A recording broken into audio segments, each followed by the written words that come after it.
우리는 신앙생활을 하고 있습니다. 신앙생활이라 하고 있는데 신앙생활이라고 그러면 언뜻 떠오른 것이 있습니까? 신앙생활 여기에 대해서 정의를 한번 내려 보실 수 있습니까? 교회 다니는군요. 그리고 교회 출석하는 것 끝인가요? 예배 드리는 것? 물론 이 모든 것들을 신앙생활을 하고 있다라고 생각할 수가 있습니다. 그런데 이 신앙생활이라는 것은 바로 예수님을 알아가는 것입니다. 예수님은 우리가 알 때에 우리는 예수님처럼 살아갈 수 있는 것이고 또 그 예수님의 마음을 우리가 품고 세상에 예수 그리스도의 향기를 낼 수가 있다는 것이죠. 그래서 우리는 그 가운데에 믿음이 더욱더 굳건해지게 됩니다. 참 이게 우리에게 이 믿음이라는 것은 사실 보이지 않습니다. 우리 인간의 눈으로서 저 사람이 이 믿음이 크다 또는 적다 아니면 좋다 이렇게 볼 수가 없죠. 그런데 어느 정도 볼 수가 있는데 그 사람의 말과 행동을 통해서 또 알 수가 있습니다. 오늘 이 말씀에서 가나안 여인의 이 믿음에 대해서 보여주고 있습니다. 가나안 여인의 믿음을 볼 수 있는데 이 가나안 여인을 마가복음에서 보게 되면은 수로보니게 여인으로 이렇게 알려주고 있습니다. 이 가나안 여인의 믿음을 정확히 볼 수 있는 것이 바로 오늘 말씀인 28절 말씀입니다. 28절 말씀 우리 한번 같이 한번 읽어보겠습니다. 시작. 이에 예수께서 대답하여 이르시되 여자여 내 믿음이 크도다 내 소원대로 되리라 하시니 그때로부터 그의 딸이 나으니라. 아멘. 우리가 이 구절을 보게 되면은 예수님께서 가나안 여인의 믿음에 대해서 알려주고 있습니다. 그리고 그 여인이 무엇 때문에 예수님에게 나왔는지 또 알 수가 있는데 이 여인이 예수님에게 나온 그 이유는 자신의 그 딸이 귀신 들렸기 때문에 예수님께 고침받기 위하여 나왔다는 것이죠. 그래서 이 22절 말씀을 보게 되면 이렇게 말씀을 합니다. 제가 한번 읽겠습니다. 가난한 여자 하나가 그 지경에서 나와서 소리질러 이르되 주 다윗의 자손이여 나를 불쌍히 여기소서 내 딸이 흉악하게 귀신 들렸나이다. 이 여인은 자신의 그 딸을 고치기 위해서 예수님께 나와서 간절히 구하고 있습니다. 그랬을 때 예수님께서 28절에 어떻게 말씀을 하시냐 하면은 여자여 네 믿음이 크도다라고 말씀을 하십니다. 예수님께서 믿음이 크다라고 그렇게 말씀을 하고 계신데 우리도 저 사람은 믿음이 크다 또 작다라고 어느 정도 이야기를 하고 있겠죠. 혹은 믿음이 좋다라고 이야기를 할 겁니다. 예수님께서 이 믿음이 적다라고 이 말씀을 누구에게 사용하시냐면 이 베드로에게 말씀을 하셨습니다. 사용을 하셨습니다. 예수께서 이 바다 위로 걸어오실 때 베드로가 예수님을 알아보지 못하고 유령이라고 그렇게 소리를 치게 되죠. 그때 베드로는 예수님이 맞다면 자신을 물 위로 그렇게 걸을 수 있게 해달라고 그렇게 말하게 됩니다. 베드로가 그 물 위를 걷게 되지만 바람이 무서워서 물속으로 빠져버리게 됩니다. 이때 예수님은 베드로를 향해서 믿음이 작은 자라고 그렇게 말씀을 하셨습니다. 믿음이 적다라는 것은 우리가 이 두 가지로 볼 수가 있는데 먼저 이 온전히 주님만 바라보지 않고 세상도 바라보고 있기 때문입니다. 그리고 그 문제를 놓고 기도를 하면서 주님의 그 도우심을 기다리고 있으면 될 텐데 주위를 둘러보면서 나에게 도움을 줄 수 있는 그 사람이 있을까? 그 사람을 찾게 되는 것입니다. 두렵고 어려울 때 주님만 바라보는 것, 이것이 바로 주님이 원하시는 큰 믿음입니다. 그런데 베드로는 어땠습니까? 두려움에 주님을 바라본 것이 아니라 세상을 바라보았기 때문에 예수님은 베드로에게 믿음이 작은 자라고 그렇게 말씀을 하셨죠. 그런데 오늘 말씀에서 예수님은 이 가나안 여인에게 어떻게 말씀을 하시냐 하면은 내 믿음이 크도다. 내 믿음이 크도다라고 말씀을 하십니다. 여기서 이 가난한 여인의 믿음이 크다라는 것을 이 헬라어로 보게 되면은 메가스라는 그러한 단어로 쓰여지게 됩니다. 이 메가스는 이 메가톤이라는 그러한 단어의 어원입니다. 메가톤급, 메가톤급이라면은 우리가 일반적으로 그냥 크다라는 것만 아니라 해석을 그렇게 하게 되면은 100만 배라는 그렇게 해석을 할 수가 있습니다. 이 100만 배뿐만 아니라 질적으로도 굉장히 좋다라는 것이죠. 옛날에 혹시 이 메가톤바라고 있었습니다. 혹시 드셔보셨습니까? 다 드셔보셨기 때문에 웃으시는 거죠. 이 메가톤바 맛있었습니다. 근데 지금 네, 찾아보니까 없더라고요. 있던가요? 자, 이 메가톤, 즉 이 100만 배라는 이 해석을 할 정도로 엄청난 그 믿음과 또 질적으로 크다라는 것이죠. 예수님은 이 여인의 말에 깜짝 놀라셨습니다. 그러니까 이 메가톤급의 그 믿음을 보고 예수님은 이 여인을 보고 내 믿음이 크도다. 내 믿음이 크도다. 예수님이 이 여인과 대화를 해보고 말을 들으니 이러한 믿음을 가진 자가 없을 정도로 깜짝 놀라셨습니다. 우리도 이 대화를 참 하면서 저 사람이 얼마나 믿음이 있는지 어느 정도인지 사실 어느 정도인지는 알 수가 있습니다. 우리가 구분을 한번 해보자면 너무 어렵고 힘든 상황에 놓여져 있을 때에 원망하고 불평만 하는 사람이 있는 반면에 반대로 이러한 상황에서도 어려운 상황 가운데서도 하나님께 기도하며 이러한 상황이 하나님께서 허락하신 그러한 이유가 된다라고 그렇게 고백을 하게 된다면 우리는 충분히 그 사람의 믿음을 볼 수 있습니다. 오늘 이 믿음의 관점을 보게 된다면 이 여인의 이 말을 통해서 예수님이 놀란 모습을 볼 수 있다는 것이죠. 이 여인의 이 말 속에 메시아에 대한 신앙이 분명 있습니다. 가나안 여인에게는 구약의 말씀이 반드시 성취된다라는 그러한 믿음을 가지고 있었습니다. 22절 말씀을 보게 되면 이렇게 말하죠. 22절 말씀을 같이 한번 읽어보겠습니다. 다시 시작. 가난한 여자 하나가 그 지경에서 나와서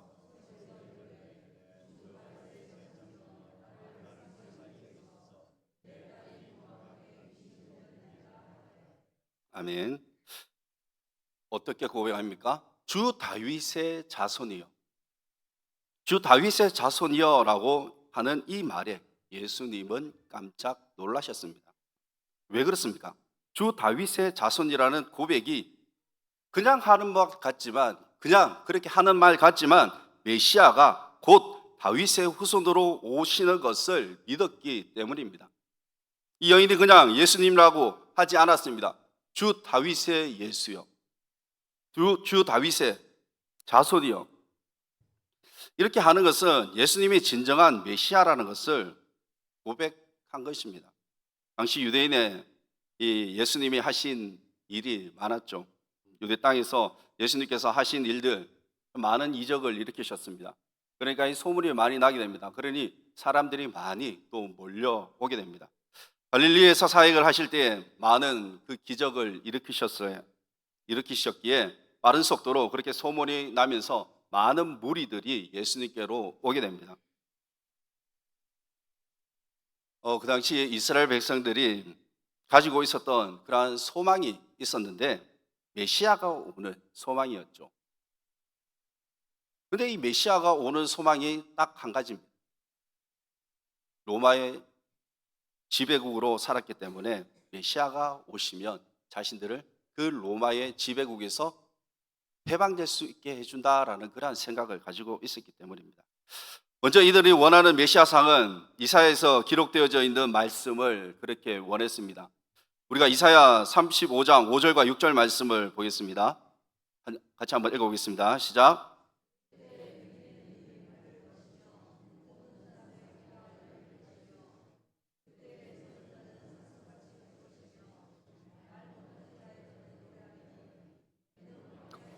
물이 솟겠고 사망에서 시내가 흐를 것임이라. 아멘. 구약의 이 이사야 선지자가 메시아가 와서 하실 일이 바로 앞을 보지 못하는 그러한 사람이 눈을 보게 된다는 것, 또 귀머거리가 귀를 열리게 된다는 것, 이것을 이사야의 예언으로 그렇게 메시아로 오실 것을 믿었습니다.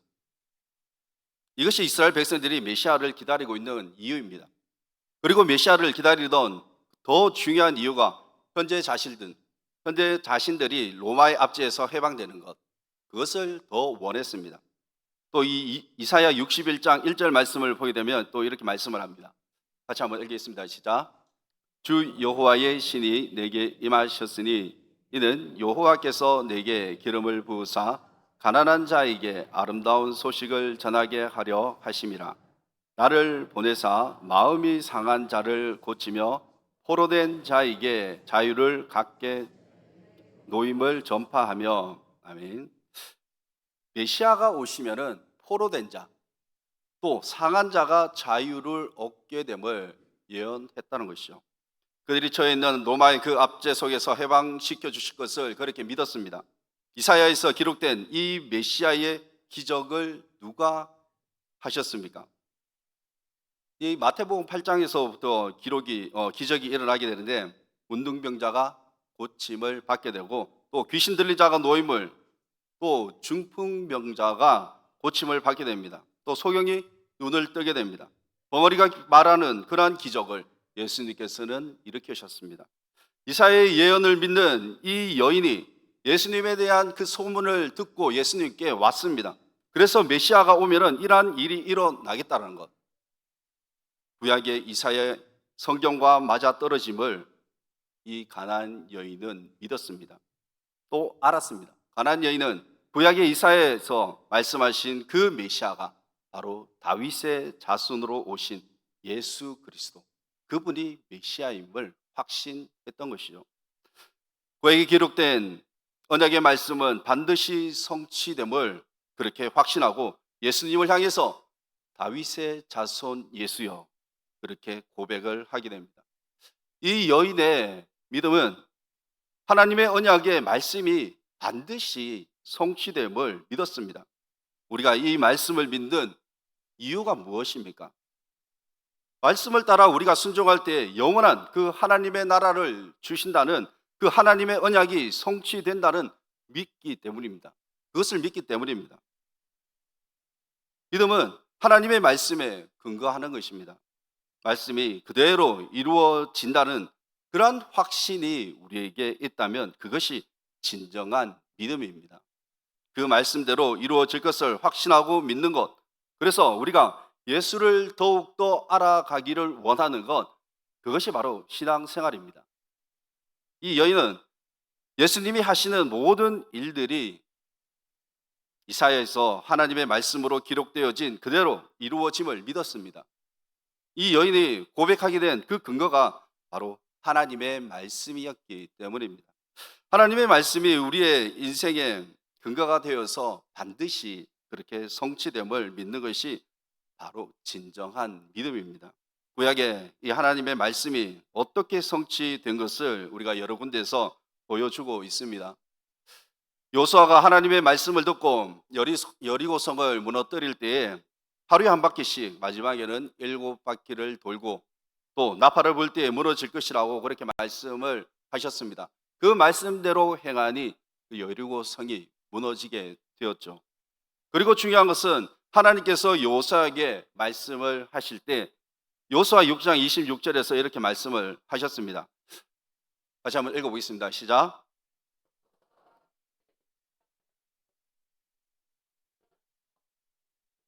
전축하는 자는 여호와 앞에서 저주를 받을 것이라. 그 기초를 쌓을 때에 그의 맏아들을 잃을 것이요 그 문을 세울 때에 막내 아들을 잃으리라. 아멘. 지금 이 말씀을 하신 상황, 지금 이 말씀을 하신 상황은 여리고성을 무너뜨린 상황에서 이제 여리고성을 건축하지 말라는 하나님의 말씀입니다. 만약에 만약에 여리고성을 건축하게 되면 기초를 쌓을 때 너희의 맏아들이 죽게 될 것이고 또 마지막 문을 세울 때 막내 아들이 죽게 될 것임을 말씀하셨습니다. 그리고 500년이 지난 이후입니다. 북이스라엘을 통치하는 아합 왕 때입니다.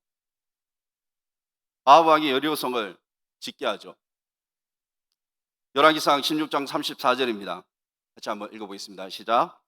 그 시대에 베델 사람 히엘이 여리고를 건축하였는데 그가 그 터를 쌓을 때에 맏아들 아비람을 잃었고 그 성문을 세울 때에 막내 아들 수굽을 잃었으니 여호와께서 눈의 아들 여호수아를 통하여 하신 말씀과 같이 되었더라. 아멘. 여호수아 때 하나님께서 말씀하신 그 말씀이 그대로 이루어짐을 우리가 볼 수 있습니다. 다시 여리고성을 쌓게 되면은 맏아들이 그렇게 죽게 될 것이고 또 마지막 문을 달게 되면은 막내 아들이 죽게 될 것이라는 그 예언의 말씀이 그대로 이루어지게 됨을 우리는 말씀을 통해서 알 수 있습니다. 하나님의 말씀은 그대로 성취된다는 것을 보여주고 있는 그런 말씀이죠. 이 여인이 다윗의 자손이라고 그렇게 말한 것은 구약의 말씀이 반드시 이루어진다는 그 믿음이 있었기 때문입니다. 그래서 다윗의 자손이 구원자이시고 메시아이심을 고백했습니다. 예수님은 이 여인의 믿음이 큰 믿음, 다시 말해서 100만 배나 되는 그런 메가톤급의 믿음이었다는 것을 말씀하셨습니다. 이 자리에 계신 우리 모든 성도님들 100만 배의 그 믿음, 메가톤의 믿음을 가지며 살아가시기를 바랍니다. 이 여인은 이스라엘 백성이 아니라 이방 여인입니다. 자신의 딸이 귀신이 들려서 고침을 받기 위해서 그렇게 왔는데 예수님은 참 그냥 예수님을 떠올리면은 굉장히 좋으신 분이시죠. 자상한 분이십니다. 그렇게 이방 여인이 와서 고쳐달라고 했을 때 그냥 고쳐주시면 그래 내 딸을 고쳐주겠다라고 말씀하시면 굉장히 좋을 것입니다. 그런데 그렇지 않으셨습니다. 예수님 대답은 그렇지 않았습니다. 예수님은 누구든지 목마른 사람은 오라고 그렇게 하셨고 또 죄인들의 친구라고 말씀을 하셨습니다. 그런데 지금 예수님은 냉정하게 이스라엘의 집에 잃어버린 양 외에는 관심이 없다라고 말씀을 하셨습니다. 쉽게 말하면 이방인은 너희들은 내가 취급하지 않는다. 내가 취급하지 않는다라는 말씀을 하시죠. 여인이 자신을 도와달라고 그렇게 부르짖지만 예수님의 그 대답은 더 매정하게 말씀을 하시죠. 26절 말씀을 한번 보겠습니다. 시작. 대답하여 이르시되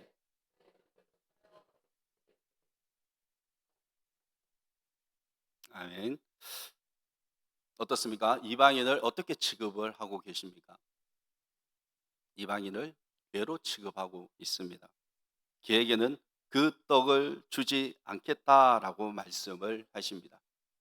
너무 노골적이시죠. 이방인을 이렇게 괴로 취급을 하고 그에게 또 떡을 주지 않겠다는 이 말씀. 사실 우리도 이방인입니다. 우리도 이방인으로 그렇게 살아가고 있습니다. 만약 우리에게 예수님께서 괴로 취급을 하게 된다면 우리는 어떨까요? 그냥 가버리겠죠. 예수를 메시아로 믿으시겠습니까? 일반적으로 그냥 다 가실 겁니다. 가버리실 겁니다. 그런데 예수님의 말씀에 이 여인이 어떻게 대답을 하냐면은 주여, 주여 올소이다. 주님, 맞습니다. 라고 그렇게 대답을 하게 됩니다. 예수님이 이방인인 이 여인을 정말 하찮은 그렇게 동물로 개로 취급을 했는데 그 말씀이 맞음을 고백하고 있죠. 그리고 이 여인의 말이 개들도 주인의 상에서 떨어지는 그 부스러기를 먹지 않습니까? 라고 말하게 됩니다. 그 시대의 부스러기가 그냥 떨어져 그렇게 깨끗한 부스러기가 아닙니다. 깨끗한 바닥입니까? 그 바닥에 떨어져서 먹는 것도 아닙니다. 그 당시 유대인들이 이 떡을 먹을 때에 어떻게 먹느냐 하면은 떡을 먼저 집어서 먹지 않는다고 합니다. 먼저 떡에 부스러기를 집고 또 그 부스러기로 손을 비빕니다. 그러면 그 손이 깨끗해지겠죠. 깨끗하게 될 정도로 손을 그 부스러기로 비비게 됩니다. 그리고 상 아래에 있는 개들에게 던져주게 됩니다. 그러면 그 부스러기를 개들이 먹게 되죠. 그렇게 떡의 부스러기를 손을 닦으면서 상 아래에 내리게 됩니다. 참, 이 여인의 말은 개도 주인의 상에서 던져주는 부스러기를 먹지 않습니까? 자신은 개가 먹는 그 부스러기도 먹겠다. 그렇게 말합니다. 예수님의 그 말씀에 이 여인은 주여 옳습니다. 주님의 그 말씀이 맞습니다. 주님의 말씀에 어떻게 대답을 하게 됩니까? 아멘으로 대답을 하게 됩니다. 어떠한 말씀이든지 이 여인은 아멘으로 대답을 했습니다. 우리는 성경을 보면서 믿겨지지 않은 그러한 일들이 많이 있습니다. 어떻게 여리고성을 무너뜨릴 때 이스라엘 백성들이 이 창과 방패도 아무것도 없이 그 성을 무너뜨릴 수 있는지 믿기 쉽지 않습니다. 또 이 엘리야가 사르밧 과부의 집에 가서 마지막으로 먹고 죽으려 했던 그들의 떡을 먹게 됩니다. 그런데 가루가 떨어지지 않고 기름이 마르지 않았다는 것을 믿기가 쉽지 않습니다. 성경에 상식적으로 믿기 쉬운 내용은 사실 잘 없습니다. 그래서 우리의 이 생각과 말씀이 참 충돌할 때가 많이 있습니다. 예레미야가 남유다는 바벨론으로 그렇게 70년간 포로 생활을 할 것이라고 예언을 했을 때 그때 여호야김 왕과 백성들은 믿지 않았습니다. 그러나 모든 일들이 그대로 이루어지게 되었죠. 그런데 이러한 성경의 일들을 우리가 옳습니다, 아멘으로 받아들이고 믿는 것, 이것이 바로 진정한 믿음입니다. 그래서 이 여인이 주님의 말씀이 옳습니다, 그렇게 아멘으로 받아들였습니다. 어떠한 일이 일어나게 됩니까? 그 여인의 딸이 낫게 되었습니다. 주님 말씀이 옳습니다, 아멘으로 그렇게 받아들이니까 그 여인의 소원을 예수님께서는 들어주셨습니다. 무엇입니까? 예수님께서는 그 여인의 모든 것을 이제 책임지시겠다는 것이죠. 책임져 주시겠다라는 말씀입니다. 우리가 누가복음 5장 말씀을 보게 되면 베드로가 밤새도록 그렇게 고기를 갖게 되지만 잡지 못하고 돌아오게 됩니다. 그런데 예수님께서 시몬 베드로에게 가서 말씀을 하십니다. 가서 깊은 데로 가서 그물을 내려 고기를 잡으라 라고 말씀하십니다.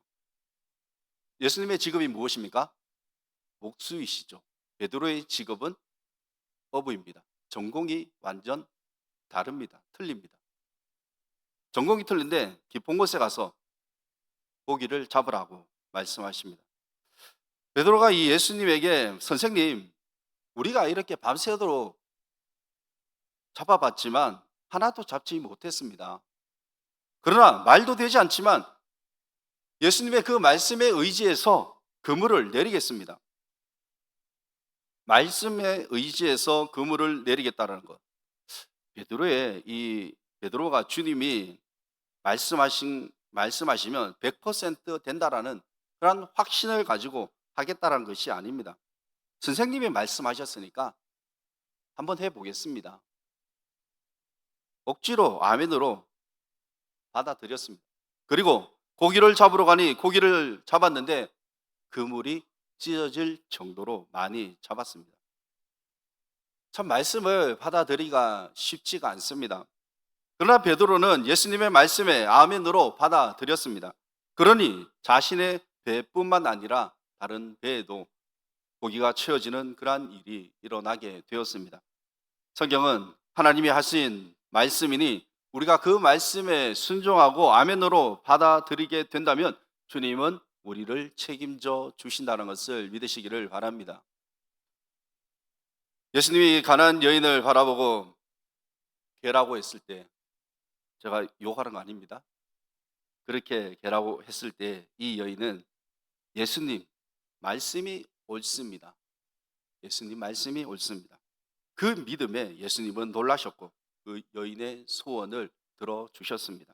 우리가 살아가는 동안 우리의 이 생각과 또 하나님의 그 말씀이 맞지 않는다 할지라도 우리는 말씀을 붙들고 아멘으로 살아가게 된다면 주님께서 우리의 인생을 책임져 주실 것입니다.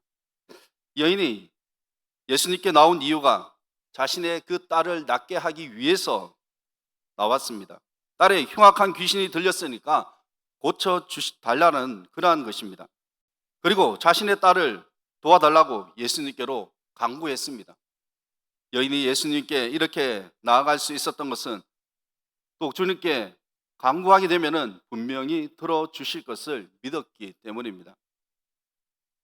설마 내 말을 들어주겠어? 그래서 고쳐주겠어라는 이런 생각을 하고 믿음이 없었다면 예수님께 가지 않았을 것입니다. 가서도 자신에게 정말 개라는 그러한 욕까지 들으면 모욕을 당하게 된다면 다시는 예수님을 찾아가지 않을 것입니다. 그러나 이 여인은 예수님이 바로 메시아이심을 알았기 때문에 자신의 딸을 고쳐주실 것을 믿고 그렇게 확신을 했었죠. 우리 또한 예수님이 진정한 구원자이시며 메시아이심을 믿을 때 우리의 기도와 또 소망이 이루어질 줄 믿습니다. 우리도 참 이 걱정과 고민거리, 절박한 그러한 문제로 이 세상을 살아가고 있습니다. 우리의 인생이 쉽지만 않습니다. 힘들고 어려운 일들이 너무나도 많이 있습니다. 그 일들을 우리가 주님께 들고 나온다면 그 걱정거리를 해결해 주실 분은 바로 우리 하나님이십니다. 그분이 해결해 주시지 우리의 힘으로 모든 것들을 해결해 나갈 수가 없습니다. 우리가 가난한 여인에게 믿음이 크도다라고 그렇게 예수님께서 말씀하셨던 것처럼 우리의 믿음을 보시고 내 믿음이 크도다, 내 믿음이 크도다라고 칭찬받을 수 있는 우리 모든 성도들이 되시기를 주님의 이름으로 축원합니다. 기도하겠습니다. 존귀하신 하나님 아버지 은혜를 감사합니다. 부족한 저희들을 사랑하시고 또한 저희들에게 믿음의 선물을 허락해 주심에 감사를 드립니다. 우리가 앞으로 신앙생활을 할 때 하나님을 더욱더 알아가게 하여 주옵시고 오직 믿음이며 오직 예수 그리스도의 만이 없음을 우리가 고백하며 살아가게 하여 주시옵소서. 이 가난한 여인의 믿음을 바라보며 또 이 큰 믿음을 가지고 예수님이 우리의 구원자이심을 고백하며 또 주님을 의지하며 살아갈 수 있는 우리 모두가 되게 하여 주시옵소서. 한 주간의 그 삶도 주님께서 지켜주시고 또한 우리의 믿음도 넘어지지 않도록 함께하여 주시옵소서. 감사드리며 예수님 이름으로 기도드리옵나이다.